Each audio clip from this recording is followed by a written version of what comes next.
Good morning, and thank you everyone for joining us today on Improving Talks. Today we have David O'Hara with us. He is the president of our Dallas office at Improving, and he'll be leading a discussion on walking the path, investing in your people and their growth. Before I hand the mic over, I wanted to let you, our viewers, know about the Q&A feature located at the bottom of the screen. If at any point you have a question, you can post it there and David will be happy to answer them.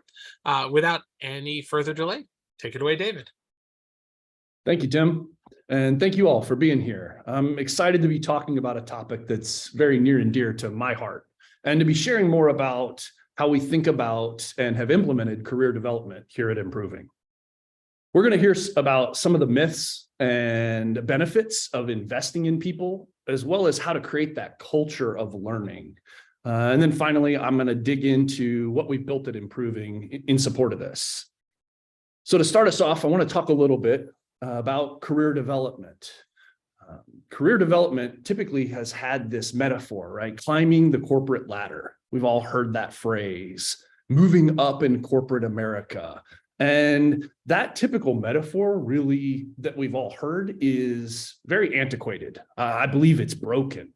I firmly believe that it's not just outdated, but it's wrong. And it doesn't align with where people are anymore, let alone what organizations need to do for their people. A more accurate metaphor would be rock climbing. Who here has climbed before? Are you familiar? Right, so the object is to go from where I am up to some destination. And there's any number of paths to the top that I could take and ways that I might achieve or succeed along the way. But your route will likely be unique, and it's yours to choose. You may see something that draws you in a different direction as you're moving forward. You may see an opportunity, and you may have to even back up a little bit and move laterally in order to advance to where it is you want to go. And so we believe that you need to embrace that metaphor, and that's what you need to be in support of, not that it's, up or out or anything like that. So I know there are a lot of myths about career development and even benefits. And so I want to talk, but before we dive in further to what implementation looks like, these are the four that I hear fairly regular, and I want to address those. So the first myth is, there's simply not enough time. Do you know how much work I have to do? Like, I can't possibly fit in this as well. Well, the reality is you're probably having conversations already, maybe even all day long. The key here is that you need to be intentional about what you are talking about. What do the conversations center around? Yes, we still have to get our jobs done, right? That's a requirement. That's not optional. We have to do that. And we can do that while still focusing our conversations around career development and the way we have those conversations. We'll talk a little bit more about that. The second myth that we hear regularly, that if I don't talk about it, they may not think about it. And the status quo, that's way, way safer. You see people in the movies that freeze when that bear looks at them. It's like holding really still is somehow going to make it just okay or make it go away. But that's not true. And this is that same mentality. It's holding your breath and hoping. It's sticking your head in the sand, which isn't a strategy. It's counter to the reality that employees have growth on their mind, whether you address it or not. And if they're thinking about it and it's in their mind, it's important to address it. It's important to help them with that. Their growth may not be the top on your list, but it's likely on the top of their list. And so it's really critical that we have those conversations and that we address it. The third myth is, since employees need to own their careers, it's not my job. Okay, so this is only half a truth. They do need to own their careers, but it is your job to support them and to help them find that success. They're counting on you to help advocate for them, to become a better, more valuable version of themselves. You have an essential role in helping them and supporting them and helping them to see the way that they can take responsibility for that, and maybe even providing some accountability for them as they go along. This is really what you signed up for when you agreed to be someone's boss. You agreed to walk alongside them. And that's what we're looking for here. And the fourth myth that we regularly hear is everybody wants more, bigger, better, right? It's all about a promotion and raises, power, prestige, a bigger title, right? They think it's greed all around me and it's never enough, which is partially true, but not in the way you think about it. So studies have actually shown that people want to use their talents more creatively. That is actually their long-term goal. We need to help them find and align the meaning of their growth with what they're looking to go and do. And when they have that alignment, you're right, they can't grow enough. But that's what we want, isn't it? We want them to grow. Which brings us actually to the first benefit, which is growing the business means growing people. It's a positive cycle that results in a win-win. If they don't grow, then the organization won't grow. You're going to be stunted together, and that's not good for either of us. It's what leads to what we call slow death, which slow death is a different talk for a different time, but obviously not a healthy place for an organization. So we need to be investing and feeding our people. And when we do that, the second benefit is people feel invested in. They report a higher level of job satisfaction when they feel like their boss cares about them personally. And I would even go so far as to say you actually end up liking people more too. It feels good to make a difference in someone's life. And we may pass by opportunities to do that very thing every single day if we're not paying attention, if we're not aware. The third benefit is when people connect with their work, they stick around. Nobody gets up in the morning thinking that they're going to fail or that today is going to suck. No, we have hope. That's what pulls us out of bed. That's where we sit when our feet hit the ground. And aligning a person and the company's purpose helps with retention. It helps with productivity because I'm more energized to do things if I feel like their alignment with where I'm going. It's motivating, it's energizing, and you even feel fulfilled, which helps keep that win-win-win cycle going. And then the last benefit is fostering their abilities mean employees can perform at a higher level. You've heard that phrase, a rising tide lifts all ships. And when you make the organization better, you can tackle bigger problems. And those are way more interesting as they continue to grow, as we continue to learn. You want to do more interesting work. Plus, being a part of the process yourself means you have a better chance of helping them find their right next role. Because you typically, as their manager, have a broader view of what the organization is looking to do. And if you can help them slot in somewhere that leverages those new abilities, that continues to help them grow, it's better for everyone, especially the organization. So you're saying, okay, that sounds good. I get where you're going here. I understand. Help me understand what that looks like. What does it take to create a culture like that? Well, I think there's a couple things that we look at when we're talking about a culture of learning. The first one is the top doesn't have to be the goal. We heard from our folks when we talk about that rock climbing metaphor, I may want to go here, but I may also be happy where I'm at. I don't want the headache of being in management. I don't want to stagnate where I am. So is there an option for me to lean into where I do want to grow, but not feel like, well, I have to become a manager or I have to take something on that really isn't in my skill set? We do need to figure out what the next challenge is, but also the way in which we can help them make that happen. Back to that rock climbing metaphor, from the ground to the top, there's any number of routes, and there's countless ways that we can get from A to B. We need to be experimental or creative in the way that we help them think through that. Moving between roles may not have been the straightest path. This was a quote that we heard from somebody, but I picked up what I needed along the way.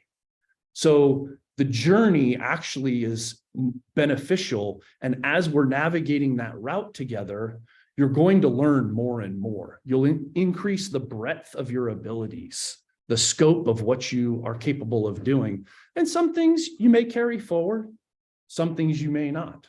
I know certainly on my journey through improving, I started here as a senior consultant. Now as my role as president, they don't let me write code anymore.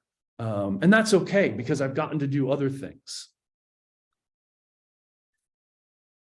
So another thing that we talk about is sometimes you have to go down the wall a bit to reach your destination. There may be an impediment that's in front of you that if I don't back up, if I don't move over, I won't be able to go where it is I want to go. So this individual was someone that was really interested in being a Scrum Master, but where they were, there wasn't an opportunity for moving forward into that type of role. So they had to figure out a way to do both and to make that move into a more junior position. What felt like a junior position because I'm learning into my new role. We were able to move them over to a team that had that position available to them. And then they were able to grow into that Scrum Master role. It really was a great opportunity, but it also is something that has launched them into that next phase of their career. We also talk about you can contribute at the level that your conditions and situations allow. This is really important culturally. We all go through different phases of life. You may be in a different stage. Some folks have young children. Some folks have no children or empty nesters. And so your ability to participate or to have flexibility may ebb and flow as you move through that. And you need to create a culture that is respectful of that. This person, where they were in their personal situation, the demands on their time, caring for family members and taking care of the personal side meant they weren't able to advance themselves in the same way. But then once they were able to move to that next stage of life, they were able to lean in ways that they couldn't before. And there was a significant flourishing that went on. And then it's really important that your culture recognize that sideways is not a consolation prize. Moving laterally makes you knowledgeable about more areas of the organization. You get a breadth of skills, and that breadth of skills can oftentimes come together in ways that you hadn't thought about before, but certainly are meaningful for the company and allow you to be more valuable to the company. So all of that to say, I would summarize career development really is nothing more than helping others grow. But it's also nothing less than that. It really is about walking alongside of them. So you're like, okay, I get this. Like, I understand what you're saying and I agree with it, but like, what am I supposed to do? Like, what does that look like? How do I do this as a manager? Well, it's actually easier than you think. It's conversations and maybe a little bit of guidance because you have some perspective. Now, the important thing is if they assume that you know everything they do, you probably don't. And if you don't ask what all they do, they probably won't tell you. It really is about creating space for these conversations and then helping to direct the conversations towards some specific goals. This is where we start with path, and I'll dig into that a little bit more here as we get going. But I want to talk about aligning on goals because I think this is really, really crucial. So when we talk about aligning on goals, there's two key components here. There's the company's goals, and in order for us to do this, the company's goals need to be clearly stated. They need to be shared and visible. But then there's also the person's goals, and those need to be known as well. So these are where we tend to focus to say, what is it that you want? What are your goals? Clarity alone, though, I warn you, is not sufficient. What's interesting to me may or may not be valuable to the company. And so this is where we have to bring these things together and discover what is the overlap that makes sense for both parties. Even if it's not obvious at first, when you have these conversations on an ongoing basis, it's amazing how creative you can be. And often some of the outcomes that might surprise you. So let me tell you a story. We had one person at Improving came to us and said, I want to be a brewmaster. Okay, definitely see that in the personal goals. Not really seeing that in the company goals, but let's talk about it. So he wanted to go off, do an apprenticeship to learn how to brew beer better. Takes a significant chunk of time to do an apprenticeship. So, all right, well, let's talk about this. So we did, and we start talking through the details and the logistics. How is it that we are going to align on this? How is it that we can support him or set it up so that he can go and do that? To be perfectly honest, I had a feeling he was going to go off and follow this passion. It would blossom into a career for him. And well, you know, at least I would still have a great friend. But we figured it out. We said, yep, here's what we're going to do. He's going to take a sabbatical. You're going to go learn from these different breweries as you move around and become a better brewer. And he did it. And then as things were wrapping up, he said, okay, I did that. I think I'm ready to come back. We're like, wow, okay, that's great. And I remember sitting and talking with him. What'd you learn? Tell me more about it. And we shared, but some interesting things happened. You know, we supported him and he felt supported in that. And he came back and he started to gather people together and they'd talk more about what he had learned while he was brewing. He started gathering people at his house, other improvers that like to brew beer, and they would brew together. And him and his wife actually started competing in these competitions, these brewing competitions. They were winning because his beer is actually really good. Although I would say, I think his wife's recipes are slightly better. And then they would bring the beer to our happy hours at Improving.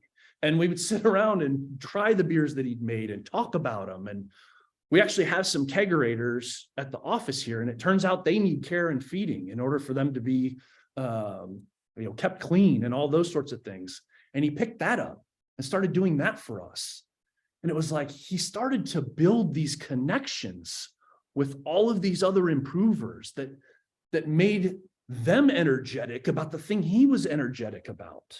And he helped the company because he was caring for something that I didn't even know needed to be cared for.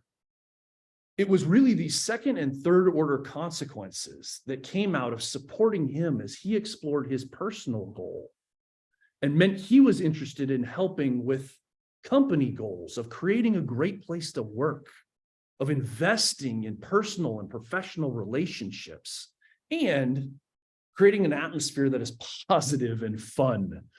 There's nothing better than when we get together and he shows up with some beers and we sit around and try them. And it's definitely created some memorable moments for myself, as well as a number of other improvers.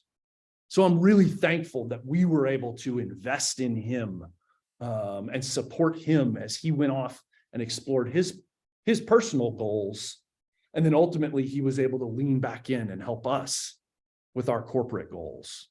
And that's just one example out of many examples of how improvers have been able to align their personal and our corporate goals. So I'm going to talk a little bit more about PATH. So Improving has a program called PATH, and PATH started many, many years ago, really to help support what I experienced as I was growing through this company. Now, to be clear, we don't have a path for you. It's not a mandated, here's what this looks like, cookie cutter, fill the hole type program. It doesn't give you a checklist of A, B, and C, therefore move to next. It really is more about helping you discover your path. And so we talk about it in contexts of what's your route. Really, the goal when we talk about path is we want to help improvers be successful. That's why we created a framework to support that career development. We've heard from improvers, I don't know if I see my career growing. Or, hey, I might be looking for a new job because I don't do anything that's new or that's challenging. We acknowledge that you care about your career, and so do we. And so this is really just our implementation of the principles that I shared. It aligns with our culture and our people, but I'll warn you, if you do something like this, it may look different, right? Because you have different people, you have a different culture, you have different company goals than ours. But my hope is that there's some things in here that might help you. So our PATH program really has some specific structure to it. It starts out with, you're paired up with a PATH coach. And so this is meant to be the person that journeys with you. So it may be your manager that's your PATH coach, but oftentimes it's not your manager that's your PATH coach. It's someone that is willing to walk that journey with you, to explore questions with you. And this is where we talk about the big question. So the big question is, what do you want? Well, as you can imagine, folks that haven't thought about that before, you kind of get maybe the deer in headlights reaction. You're like, I don't know. I've never thought about that. And so we have a framework and some questions, some prompts, some ways to think about things to help people figure out what goes in that personal goals bucket. What is it you want to do? What do you want to do in the near term? What do you want to do long term? Where do you see yourself going? And not that you have to be exact and precise and correct, just directional. You know what? I think I want to climb this part of the wall. Or I think I want to climb this part of the wall. And then we're going to join you on that journey. And we're going to have regular check-ins for support, right? For alignment. We're the person on the other end of your emergency rope. In case you slip off, we got you. Okay, let's get back on the wall. Let's talk about this. It's the consistency that spurs true growth. We have folks ask themselves the question, am I doing the things that the person I want to become would be doing? What are those practices? What are the knowledge that I might need to have? What are the things that I should be doing or could be doing to grow into that role? And so your PATH coach is there to help you as you think through those, and then to keep you accountable on that regular cadence. For us, it's an every 90-day cadence to say, here were my commitments. Did I achieve those goals? And the accountability is really meant to be supportive, not punitive. Like people aren't getting demerits or anything like that for not doing that. It's what is it that you need, or what is it that I might be able to provide that would be supportive in helping you achieve those goals? Or can I help you think through what are those practices that might help you grow into that area? And then let's step back and take a look again at that big picture to say, this is the direction you're going. Is that still where you want to go? Is there some adjustments that we might need to make as we're moving forward? Are there some things that you thought you might want that maybe now you don't? I know for me, that's been the case. There were a bunch of things that were on my bucket list that I thought, I absolutely want to do this. And then as I progressed more and more, it wasn't relevant anymore. It kind of fell off to the wayside. This is where I'm going now. This is what I'm looking to do. And that's okay. That's not a defeat. That's just a realignment. And those are very beneficial. So a little bit more about PATH here at Improving and what employee growth looks like. We've built this support system around PATH. My slides are taking off on me. Sorry about that. We've built this support system around PATH for our organization. And I'm going to show you our ecosystem, but keep in mind that we built this over the last 10 years. So please don't compare. This is our, 10 years worth of work. And if you're starting early on this, yours may look different. And like I said before, your people may look different. Your culture may look different. But we started out with Improving You. So we have a program called Improving You, You Like University. And this is a program where we do learning. Some of it's semester-based learning. It can be focused on technical practices or technical processes, a new JavaScript testing framework, or what does appreciative inquiry look like, or empathy mapping. It can be stuff that is more consulting skills, not so much the job technical skills, public speaking, or maybe communication styles, how to be better at journaling, those types of things. And then we have some that actually have nothing to do with our work at all, but it's more about gathering people together around like interests, whether those are book clubs or a wine club, getting together and sharing those beers I mentioned earlier. This is really about bringing together community. And for us, we recognize that that was helping people grow because you built more relationships. And so that was a really important place for us to start. We grew with that gathering that I mentioned, communities grew out of that. And it was pretty organic at first. Like I mentioned, the folks getting together on Saturdays to brew beer. But we formalized it more and more as it's continued to grow. And these become ways for people that show up new to see, where might I get plugged in? Where might there be interest for me? Where might I be able to contribute and to share of all of the experience that I have? Because that for us is a really important value, is sharing of your time, knowledge, and experience. Because so many of us have come from different places through different backgrounds and have some really interesting perspectives and knowledge that we can share. The next piece we added on really was our executive training. So we extended our learning into, I don't know why my slides keep flipping, my apologies. We extended our learning to say, how are we growing not just great technologists, but executives that can lead and manage people?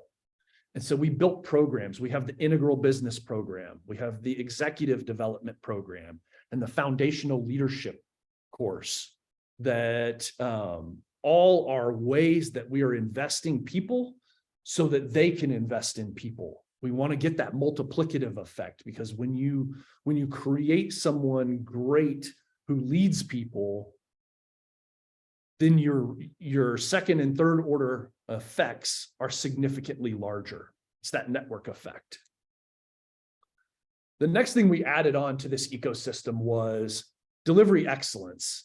And for us, that really started out focusing on helping spread that tribal knowledge and understanding of expectation that we had built inside of the company. How do we know we're doing a good job? How do we help the new folks that are coming in to know they're doing a good job? And how do we serve our clients best? What does that look like? What would excellence look like in this situation versus this situation?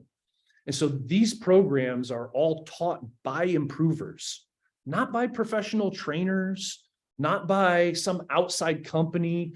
These are by our own people sharing from that time, knowledge, and experience with other improvers. And for us, that really helps to, again, reinforce the culture that I talked about before, making sure that you're creating normatives around the learning organization, how you support each other, how you build relationships. And that's really important. So the next piece we added on was Udemy. And I don't know if you've heard of this platform before. I know it was a new one to me, but there's a number of them out there. But this was really in support of asynchronous learning and self-paced study, which became super important in the environment that we found ourselves in, right? Especially recently, we had talked about jumping in on this earlier, back when we were starting the Improving You piece, but the timing really felt right then for us to say, let's go in. And this is actually an external company that we've brought in. They have content. I know that we've worked on helping build some additional content as well, but they've been really helpful in us as we've talked about these route concepts to say, what might our route look like? This was something that we realized as we've continued into Path is when we're early on in our career journey, we need a little bit more prescription, right? There's the more objective measures of do A and B and C because I'm learning how to do A and B and C. As you move on in your career, though, oftentimes what growth looks like becomes more and more subjective. It becomes more and more about you and what are the skills that you have? What are the gifts that you have that you can lean into and turn those talents into strengths? And so it moves a lot more towards the subjective as you move up in your career, as you move along, pardon me, I don't want to use the up, move along in your career. And we still want to support that. And so that's why we've started to shape out this larger ecosystem. And then the last piece was we've recently added this idea of growth projects to the list because we have people that work on things outside of what we have normal visibility to. Found out the other day that one of our folks has a Twitch stream where they're painting these collectibles. Was like, okay. Didn't know that that was something they do. But it's a community where they have a presence, where they show up and they bring improving into that community, and there's value in that. We have a number of folks that contribute to things like open source, and they have contributions there because they are increasing awareness of improving inside of those people groups. There's value in that as well. So they're growing themselves, they're growing the company. If we go back to that overlap, that alignment, we see, hey, there is alignment, there is that shared growth that is happening, and we want to recognize that. But one of the other cool things is we've been able to support them by raising visibility of what they're doing back inside the organization. And that allows folks in the organization that maybe didn't know we were doing that with open source, or the Twitch stream that somebody has that's a maker, or the gaming streamer that we have. And then it allows them to jump in and they build a relationship and they're growing the awareness and things become additive. Like I said, I know this is a lot. And I don't recommend anyone try and start where we are, given the years of evolution that we've had, but rather I'm hoping you see something in this and take ideas from what might be in your organization, how you might be able to lean in to help support growth of the people inside of the organization. So it wouldn't be a talk about career development if I didn't throw in at least one meme. You got to have that requisite meme, right? And I know many of us have seen this and we may chuckle as we read it, right? What happens if we invest in developing our people and they leave? He's like, well, what happens if you don't and they stay? Those are the people we're stuck with. And a lot of us will see this and say, oh, of course, haha. But I think this actually highlights a bigger difference that I want to focus on. It's the difference between a scarcity mindset and one of abundance. Scarcity says, I got to keep what I got. I've got to hold this here. And man, if I make them better and they go away, I've lost. But the abundance mindset is, no, there's always more. There's more if I think bigger, if I think broader, if I'm fostering that growth in my people, our ability gets bigger.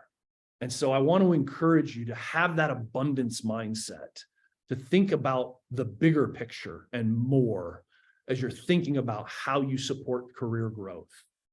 And yes, you know what? Your path may ultimately take you away from the company. But while you're here, you can be a huge asset.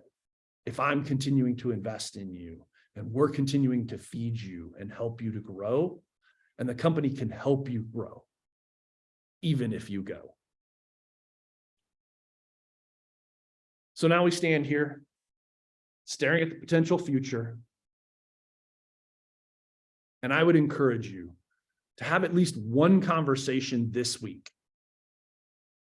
And start it out by asking the person that's sitting across from you, where do you want to go?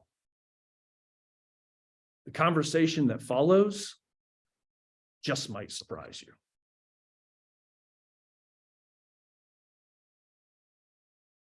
So I know I ended a little bit early.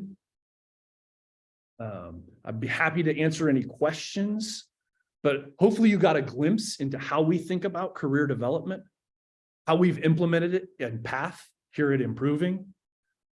And I really appreciate you joining me.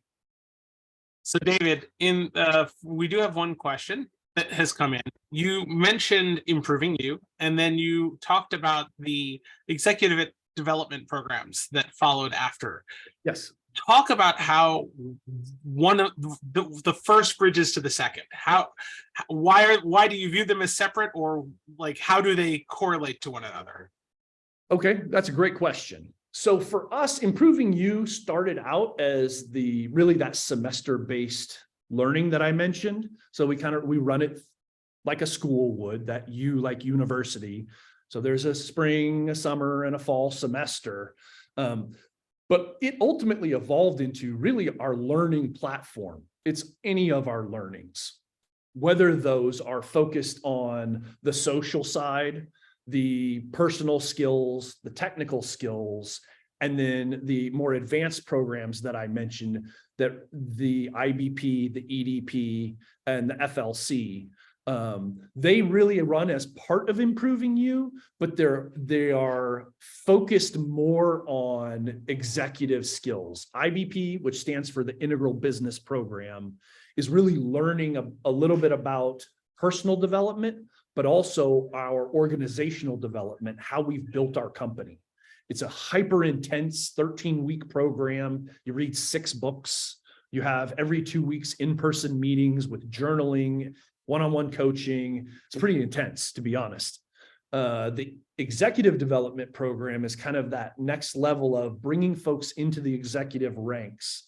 What does people management look like? A deeper dive into how our business works, the intricacies and the things that you would need to know for developing yourself, but then also helping develop other people is part of that. And it's a 2-year program that you go through with regular meetings with the group, as well as significant content and some in-person as well.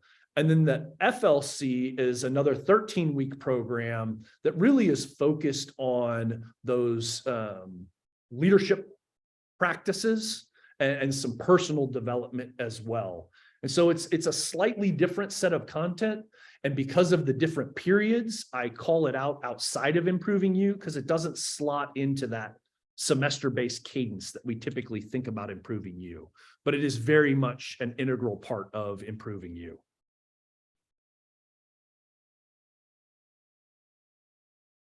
You're muted.